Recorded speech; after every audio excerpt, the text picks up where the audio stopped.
ہارون رشید کا نام سنا ہوگا آپ نے، مشہور عباسی خلیفہ ہیں. ان کے پاس ایک مجذوب سے بزرگ تھے بہلول کے نام کے. وہ کبھی کبھی آیا کرتے تھے، اور ہارون رشید جو ہے انہوں نے ان کو کھلی اجازت دے رکھی تھی کہ جب بھی آئیں تو ان کو کوئی روکے نہیں.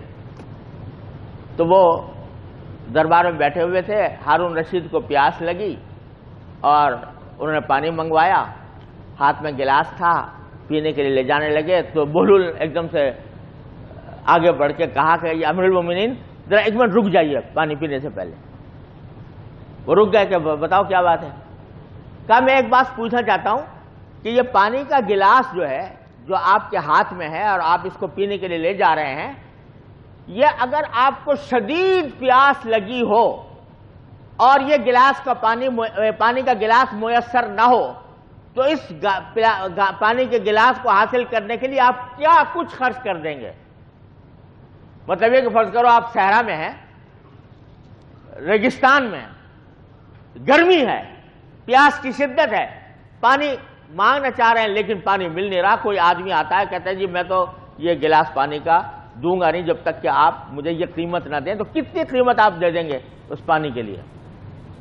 تو ہارون رشید نے کہا بھائی اگر آدمی پیاس سے بےتاب ہو تو اگر پانی نہ ملے مرے تو لہذا اپنی زندگی بچانے کے لیے میں آدھی سلطنت دے دوں گا اپنی. کہا اچھا سب پی لیجیے پانی. پی لیا.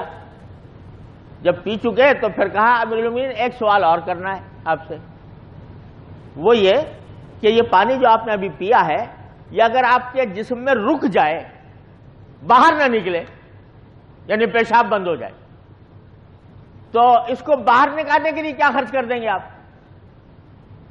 تو اس نے کہا بھائی اگر پیشاب جو ہے فرض کرو مثانہ بھرا ہوا ہے پانی سے، اور مجھ پر تو ایک زمانے میں یہ تکلیف گزری، اللہ تعالیٰ محفوظ رکھے ہر انسان کو، کہ پیشاب بند ہو جائے اور مثانہ بھرا ہوا ہو اور پیشاب نہ نکلے تو موت سے زیادہ بدتر تکلیف انسان کو محسوس ہوتی ہے.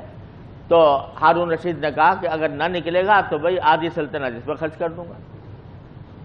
تو بہلول نے کہا آپ کی پوری سلطنت جو ہے وہ ایک پانی کا گلاس پینے اور اس کو باہر نکالنے کے اندر خرچ ہو جاتی ہے، لیکن اللہ تعالیٰ نے روز آپ کو یہ نعمت دی ہوئی ہے، وہ پلاتا بھی ہے اور باہر بھی نکالتا ہے، وہ اس کا تمہاری صحت کو برقرار رکھنے کے لیے.